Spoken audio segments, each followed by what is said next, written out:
वंदन। शेरपे केंद्रस्तरीय बाल कला क्रीडा व ज्ञानीमय होणार महोत्सव आणि या महोत्सवाचं उद्घाटन या ठिकाणी संपन्न होत आहे।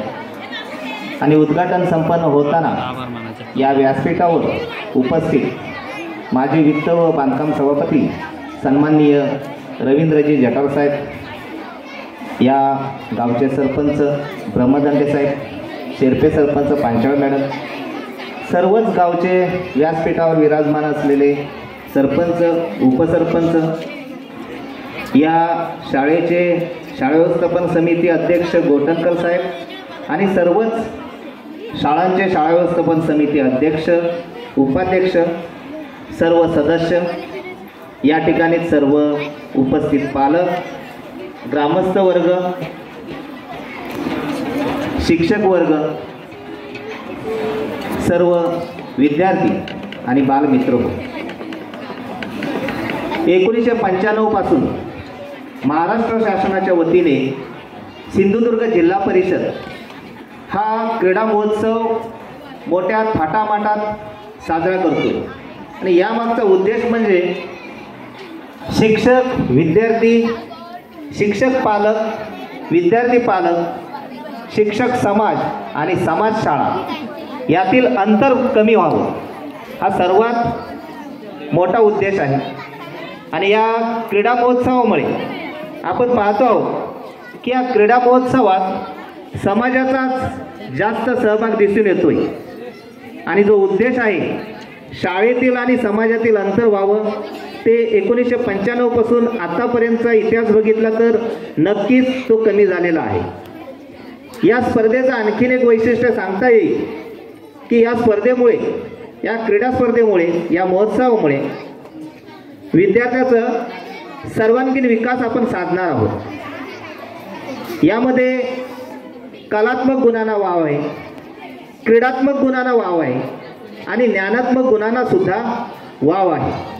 हे 2 दिवस जो महोत्सव चालणार आहे, या महोत्सवामध्ये क्रीडात्मक म्हणून आपण मैदानी खेळ आणि सांघिक खेळ घेणार आहोत, कलात्मक म्हणून आपण समूहगान आणि समूह नृत्य खेळ घेणार आहोत, आणि ज्ञानी मी होणार यासारखे ज्ञानाला चालना देणारे, बुद्धीला चालना देणारे आपण स्पर्धा या ठिकाणी घेणार आहोत। वैयक्तिक स्पर्धेमध्ये आपण धावणे हा प्रकार जो घेतलेला आहे, तो धावणे सुद्धा मुलांसाठी सुलभ व्हावं म्हणून 2 गटात, म्हणजेच लहान गट हा 11 वर्षापर्यंत आणि मोठा गट हा 11 ते 14 वर्षापर्यंतचे असे 2 गट केलेले आहेत। आणि या 2 गटात सुद्धा सुटसुटीतपणा यायला पाहिजे, सर्वांना समान न्याय मिळायला पाहिजे, यासाठी आपण लहान गटामध्ये मुलगे मुली 2 गट केलेत, मोठ्या गटामध्ये सुद्धा मुलगे मुली 2 गट केलेत। धावण्याचा जो प्रकार आहे तो लहान गटासाठी त्यांच्या वयोमानानुसार 50 मीटर धावणे आणि 100 मीटर धावणे, त्यांच्या कलेनुसार आपण ह्या स्पर्धा घेतलेल्या आहेत। मोठ्या गटासाठी आपण 100 मीटर धावणे आणि 200 मीटर धावणे घेतलेले आहोत। लहान गट, मोठा गट दोन्हींसाठी आपण लांब उडी, उंच उडी घेतलेली आहे। गोळाफेक फक्त मोठ्या गटासाठी घेतलेले आहे। आणि दुसऱ्या दिवशी जे स्पर्धा होणार आहेत, समूहगान, समूह नृत्य आणि ज्ञानीमय होणार, हे दोन्ही गटांसाठी म्हणजे मुलगे मुली असे स्वतंत्र भाग न करता एकत्रितच आपण लहान गट आणि मोठा गट करून या ठिकाणी घेणार आहोत। या स्पर्धेचे सुद्धा निकष ठरवून शिक्षकांना दिलेले आहेत। या स्पर्धेमध्ये वाद्यवृंद कोणी वाजवायचं, या स्पर्धेमध्ये कुठल्या गाण्यावरती कुठले थीम असतील, कुठले गाणे वापरायचे, यासाठी सुद्धा आपण निर्बंध लावून नियम तयार केलेले आहेत आणि या नियमानुसारच आपले खेळ चालणार आहेत। आजच्या दिवशी आपण मैदानी खेळ आणि सांघिक खेळ घेणार आहोत।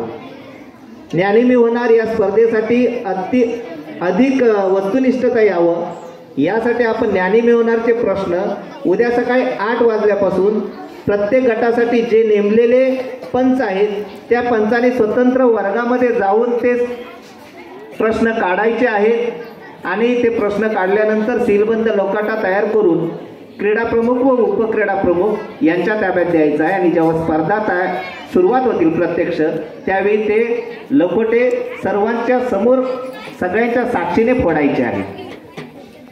मित्रो, या क्रीडा स्पर्धेचं नियोजन करताना जेव्हा आम्ही सगळे शिक्षक एकत्र जमलो होतो तेव्हा दरवर्षीप्रमाणे शिडवणे नंबर 1 येथे या स्पर्धा होतील अशी अपेक्षा होती.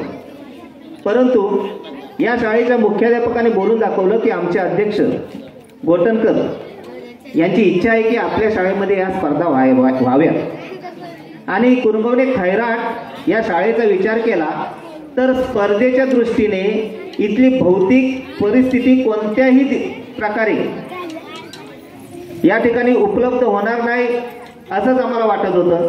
कारण या ठिकाणी रंगमंच नव्हता, ग्राउंडाचा विचार केला तर ग्राउंड नव्हते. पण जेव्हा मी 2 दिवसापूर्वी येऊन या ठिकाणी बघितलं तेव्हा रंगमंच तयार होता. डाव्या साईडला धावण्याचा ट्रॅक आहे, उजव्या साईडला मैदानी खेळ सगळे बसवलेले आहेत. फक्त धावण्याचा ट्रॅकमध्ये थोडा 10-1 मीटरचा फरक असू शकतो, पण चांगल्या प्रकारे ग्राउंड केले. आणि हे सगळं बघितल्यानंतर आम्ही सर्वांनी जो विश्वास दाखवला तो सार्थ ठरला. आणि नियोजन ठरल्याबरोबर मी जटार साहेबांना फोन करून आधी सांगितलं की असं असं खैराटमध्ये नियोजन होतंय साहेब, काय करूया. साहेबांनी सुद्धा म्हटलं की घ्या, होईल तिथे सगळं व्यवस्थित. आणि अशा पद्धतीने आम्ही जो विश्वास दाखवला तो विश्वास या शाळेच्या शाळा व्यवस्थापन समिती, या शाळेशी संबंधित असलेले सर्व ग्रामस्थ, पालकवर्ग, या गावचे सरपंच, उपसरपंच आणि संपूर्ण बॉडी यांनी सार्थक केलेलं आहे. आणि मी त्यांना खूप खूप धन्यवाद देतो, त्यांचे खूप खूप आभार मानतो. आणि हा असा सुंदर देखावा, हा देखणा कार्यक्रम या ठिकाणी आम्हाला बघायला मिळतोय. नाही म्हटलं तरी जवळपास 50-60 हजार किंवा त्याच्यापेक्षा जास्त खर्च करून या ठिकाणी स्पर्धा संपन्न करत आहेत. मी या सर्वांचं या ठिकाणी धन्यवाद मानतो. आणि आपले जे छोटे बाल स्पर्धक आहेत या स्पर्धकांना मी पुढील स्पर्धांसाठी शुभेच्छा देतो. कोणीही पंचांनी निरपेक्षपणे आपला निर्णय द्यायचा आहे आणि पंचांचा निर्णय हा अंतिम असणारच आहे. पंचांशी कोणीही हुज्जत घालू नका. शाळेचा स्पर्धकांचं जे व्यवस्थापक ठरवलेले आहेत त्या व्यवस्थापकानेच जे काय ऑब्जेक्शन असेल ते रीतसर नियमाप्रमाणे आपण ठरवलेले जे नियम आहेत त्याप्रमाणेच आक्षेप घेतील. पुन्हा एकदा सर्वांना